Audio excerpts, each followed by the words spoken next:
நண்பர்களே, இன்றைய உலகத்தில் ஒரு விஷயம் நீங்கள் கவனித்திருக்கிறீர்களா?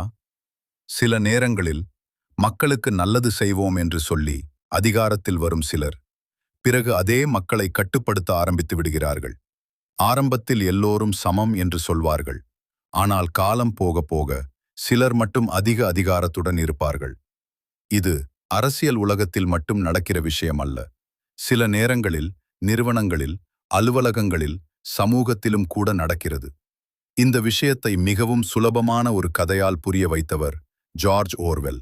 அந்த கதையின் பெயர் அனிமல் ஃபார்ம். மேனார் ஃபார்ம் என்று அழைக்கப்படும் ஒரு பெரிய பண்ணை இருந்தது. அந்த பண்ணையை மிஸ்டர் ஜான்ஸ் என்ற மனிதன் நடத்தி கொண்டிருந்தான். ஆனால் அந்த பண்ணையில் வாழ்ந்த விலங்குகளுக்கு வாழ்க்கை எளிதாக இல்லை. அவர்கள் நாள் முழுவதும் உழைத்தார்கள். குதிரைகள் வயலில் வேலை செய்தன, மாடுகள் பால் கொடுத்தன, கோழிகள் முட்டை போட்டன. ஆனால் அந்த உழைப்பின் பலனை அனுபவித்தது மனிதர்கள் மட்டும்தான். விலங்குகளுக்கு கிடைத்தது கொஞ்சம் உணவு, ஓய்வில்லாத வேலை மற்றும் கடுமையான கட்டுப்பாடு. ஒரு நாள் இரவு பண்ணையில் இருந்த ஒரு வயதான பன்றி எல்லா விலங்குகளையும் கூட்டத்திற்கு அழைத்தது. அந்த பன்றியின் பெயர் ஓல்ட் மேஜர். அவன் மிகவும் மதிப்புக்குரியவனாக இருந்தான். எல்லா விலங்குகளும் அவனை கவனமாக கேட்டார்கள். ஓல்ட் மேஜர் ஒரு முக்கியமான உண்மையை சொன்னான். விலங்குகள் ஏன் இப்படி கஷ்டப்பட்டு வாழ வேண்டும் என்று அவன் கேட்டான். அவன் சொன்னது என்னவென்றால், இந்த உலகத்தில் விலங்குகளின் அனைத்து துன்பங்களுக்கும் காரணம் மனிதர்கள்தான். மனிதர்கள் உழைக்காமல் விலங்குகளின் உழைப்பை பயன்படுத்திக் கொள்கிறார்கள் என்று அவன் விளக்கினான். ஓல்ட் மேஜர் சொன்ன வார்த்தைகள் எல்லா விலங்குகளையும் யோசிக்க வைத்தன. அவன் கூறியது, ஒரு நாள் எல்லா விலங்குகளும் மனிதர்களுக்கு எதிராக எழுந்து நிற்க வேண்டும். அப்போதுதான் அவர்கள் சுதந்திரமாக வாழ முடியும். அந்த இரவு விலங்குகளின் மனதில் ஒரு புதிய எண்ணம் உருவானது. அவர்கள் ஒரு நாள் மனிதர்களை வெளியேற்றிக் கொண்டு தாங்களே தங்கள் பண்ணையை நடத்த வேண்டும் என்று நினைத்தார்கள். சில நாட்களுக்கு பிறகு ஓல்ட் மேஜர் இறந்து விட்டான். ஆனால் அவன் சொன்ன யோசனை மறையவில்லை. அந்த யோசனையை தொடர்ந்து கொண்டு சென்றது பண்ணையில் இருந்த 2 இளம் பன்றிகள். அவர்கள் ஸ்னோபால் மற்றும் நேப்போலியன்.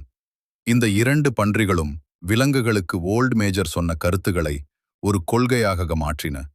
அந்த கொள்கைக்கு அவர்கள் அனிமலிசம் என்று பெயர் வைத்தார்கள். அனிமலிசம் என்றால் என்ன? எல்லா விலங்குகளும் சமம். மனிதர்கள் விலங்குகளை பயன்படுத்தக்கூடாது. விலங்குகள் ஒருவருக்கொருவர் உதவி செய்து வாழ வேண்டும். ஸ்னோபால் மற்றும் நேப்போலியன் மற்ற விலங்குகளுக்கு இந்த கொள்கையை கற்றுக் கொடுத்தார்கள். ஒரு நாள் மிஸ்டர் ஜான்ஸ் குடித்து மயங்கிவிட்டான். அவன் விலங்குகளுக்கு உணவு கொடுக்க மறந்துவிட்டான். பசியால் தாங்க முடியாமல் விலங்குகள் கோபமடைந்தன. அவர்கள் உணவுக்காக களஞ்சியத்தை உடைத்தார்கள். அந்த சத்தத்தை கேட்ட மிஸ்டர் ஜான்ஸ் மற்றும் அவன் வேலைக்காரர்கள் விலங்குகளை அடிக்க முயன்றார்கள். ஆனால் அந்த நாள் விலங்குகள் அமைதியாக இருக்கவில்லை. அவர்கள் ஒன்றாக சேர்ந்து மனிதர்களை எதிர்த்தார்கள். அந்த சண்டையில் மனிதர்கள் தோற்றுவிட்டார்கள். அவர்கள் பண்ணையை விட்டு ஓடிவிட்டார்கள். அந்த நாள் மேனார் ஃபார்ம் என்ற பண்ணை மனிதர்களின் கட்டுப்பாட்டில் இருந்து வெளியேறியது. விலங்குகள் மிகவும் மகிழ்ச்சியாக இருந்தன. அவர்கள் அந்த பண்ணையின் பெயரை அனிமல் ஃபார்ம் என்று மாற்றினார்கள். ஸ்னோபால் பண்ணையின் சுவரில் 7 விதிமுறைகளை எழுதினான். அந்த விதிமுறைகள் அனிமலிசம் என்ற கொள்கையின் அடிப்படையாக இருந்தன. அதில் முக்கியமான விதி, எல்லா விலங்குகளும் சமம். புரட்சிக்கு பிறகு வாழ்க்கை மாறியது. விலங்குகள் தாங்களே வேலை செய்தாலும் அவர்கள் மகிழ்ச்சியாக இருந்தார்கள். ஏனெனில் அவர்கள் உழைத்ததன் பலன் அவர்களுக்கே கிடைத்தது. பண்ணையில் இருந்த பாக்ஸர் என்ற குதிரை மிகவும் உழைப்பாளியாக இருந்தான். அவன் மிகவும் வலிமையானவன். அவன் எப்போதும் நான் இன்னும் அதிகமாக வேலை செய்வேன் என்று சொல்வான். விலங்குகள் எல்லாம் சேர்ந்து பண்ணையை முன்னேற்ற முயன்றன. ஆனால் மெல்ல மெல்ல ஒரு மாற்றம் ஆரம்பித்தது. பன்றிகள் மற்ற விலங்குகளை விட புத்திசாலிகள் என்று கூறி தலைமை பொறுப்பை எடுத்துக்கொண்டார்கள். அவர்கள் நேரடியாக வேலை செய்யவில்லை. அவர்கள் திட்டமிடுவதாக சொன்னார்கள். ஸ்னோபால் பல புதிய யோசனைகளை கொண்டு வந்தான். அவன் பண்ணையை மேம்படுத்த பல திட்டங்களை முன்வைத்தான். அதில் மிகப்பெரிய திட்டம் விண்மில் கட்டுவது. அந்த விண்மில் மூலம் மின்சாரம் உருவாக்க முடியும் என்று ஸ்னோபால் சொன்னான். மின்சாரம் வந்தால் வேலை எளிதாகும் என்று அவன் விளக்கினான். ஆனால் நேப்போலியன் இந்த யோசனையை விரும்பவில்லை. ஒரு நாள் எல்லா விலங்குகளும் விண்மில் பற்றி முடிவு செய்ய கூட்டமாக இருந்தன. ஸ்னோபால் தனது திட்டத்தை விளக்கிக் கொண்டிருந்தான். அப்போது திடீரென்று நேப்போலியன் ஒரு விசித்திரமான செயலை செய்தான். அவன் முன்பு ரகசியமாக வளர்த்திருந்த சில பெரிய நாய்களை கூட்டத்துக்குள் கொண்டு வந்தான். அந்த நாய்கள் ஸ்னோபால் மீது பாய்ந்தன. ஸ்னோபால் உயிர் தப்பிக்க ஓடிவிட்டான். அந்த நாளிலிருந்து அவன் அனிமல் ஃபார்ம்க்கு திரும்பவில்லை. அந்த சம்பவத்திற்கு பிறகு நெப்போலியோன் தான் பண்ணையின் முழு தலைவராக மாறிவிட்டான். அவன் எல்லா கூட்டங்களையும் நிறுத்திவிட்டான். இனி முடிவுகளை பன்றிகள் மட்டும் எடுப்பார்கள் என்று அறிவித்தான். மற்ற விலங்குகள் அதை கேள்வி கேட்கவில்லை. அவர்கள் நெப்போலியோன் சொல்வதையே நம்பினார்கள். சில நாட்கள் கழித்து நெப்போலியன் திடீரென்று விண்ட்மில் கட்டும் திட்டத்தை அறிவித்தான். ஆரம்பத்தில் எதிர்த்திருந்தாலும் இப்போது அது அவன் யோசனை என்று கூறினான். விலங்குகள் மிகவும் கடுமையாக வேலை செய்ய ஆரம்பித்தன. அவர்கள் பகலும் இரவும் கற்களை உடைத்து விண்ட்மில் கட்டினார்கள். பாக்ஸர் மிகவும் உழைத்தான். அவன் வயதாக இருந்தாலும் வேலை நிறுத்தவில்லை. ஒரு இரவு பெரிய புயல் வந்தது. அந்த புயலில் விண்மில் உடைந்து விழுந்தது. நேப்போலியன் உடனே ஸ்னோபால் மீது குற்றம் சாட்டினான். ஸ்னோபால் ரகசியமாக வந்து விண்ட்மில்லை உடைத்து விட்டான் என்று சொன்னான்.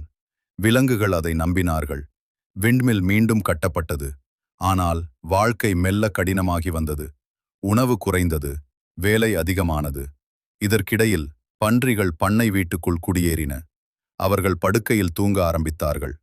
ஒரு நாள் விலங்குகள் சுவரில் எழுதப்பட்ட விதிகளை பார்த்தபோது சிறிய மாற்றம் இருந்தது. படுக்கையில் தூங்கக்கூடாது என்ற விதி படுக்கையில் சீட்டுடன் தூங்கக்கூடாது என்று மாறியிருந்தது. மெல்ல மெல்ல விதிகள் மாறிக்கொண்டே இருந்தன. நெப்போலியன் மனிதர்களுடன் வியாபாரம் செய்ய ஆரம்பித்தான். அது ஆரம்பத்தில் தடை செய்யப்பட்டிருந்தாலும் இப்போது அது அனுமதிக்கப்பட்டது. பண்ணையில் நேப்போலியனுக்கு எதிராக பேச யாருக்கும் தைரியமில்லை. அவன் நாய்கள் எப்போதும் அவனை பாதுகாத்துக் கொண்டிருந்தன. ஒரு நாள் சில விலங்குகள் நேப்போலியனுக்கு எதிராக சதி செய்ததாக குற்றம் சாட்டப்பட்டது. அவர்கள் கூட்டத்தின் முன்னால் ஒப்புக்கொள்ளச் செய்யப்பட்டனர். பிறகு நாய்கள் அவர்களை கொன்றுவிட்டன.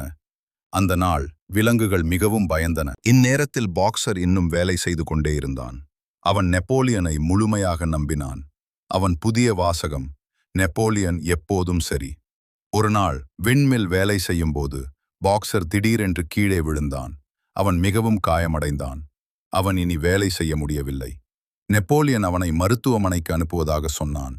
ஒரு வண்டி வந்து பாக்ஸரை எடுத்துச் சென்றது. ஆனால் அந்த வண்டியில் ஸ்லாட்டர் ஹவுஸ் என்று எழுதப்பட்டிருந்தது. பாக்ஸர் உண்மையில் இறைச்சி தொழிற்சாலைக்கு அனுப்பப்பட்டான். பாக்ஸர் திரும்பி வரவில்லை. பல வருடங்கள் கழித்து அனிமல் ஃபார்ம் மிகவும் மாறிவிட்டது. பன்றிகள் 2 காலில் நடக்க ஆரம்பித்தார்கள். அவர்கள் மனிதர்களைப் போல உடை அணிந்தார்கள். அவர்கள் மனிதர்களுடன் சேர்ந்து உணவு உண்டார்கள். ஒரு நாள் மற்ற விலங்குகள் பண்ணை வீட்டின் ஜன்னல் வழியாக உள்ளே பார்த்தன. அவர்கள் பார்த்தது மனிதர்களும் பன்றிகளும் ஒன்றாக சிரித்து பேசிக் கொண்டிருந்தனர். அப்போது விலங்குகளுக்கு ஒரு விஷயம் புரியவில்லை. அவர்கள் மனிதர்களை பார்த்தார்கள். பிறகு பன்றிகளை பார்த்தார்கள். ஆனால் இப்போது அந்த இருவருக்கும் எந்த வித்தியாசமும் தெரியவில்லை. மனிதர்களிடமிருந்து சுதந்திரம் வேண்டும் என்று போராடிய விலங்குகள் இறுதியில் அதே மனிதர்களைப் போல மாறிய பன்றிகளின் கீழ் வாழ்ந்தார்கள். இந்த கதை சொல்ல வருவது மிகவும் எளிய ஒரு உண்மை. அதிகாரம், அது மனிதரிடம் இருந்தாலும் விலங்குகளிடம் இருந்தாலும் அதை தவறாக பயன்படுத்தினால் அது மற்றவர்களின் சுதந்திரத்தை கெடுக்க முடியும். நண்பர்களே, இந்த கதை ஒரு பண்ணையில் நடந்த கதை மட்டும்தானா? அல்லது நம்முடைய உலகத்திலும் சமூகத்திலும் சில நேரங்களில் இதே மாதிரி விஷயங்கள் நடக்கிறதா?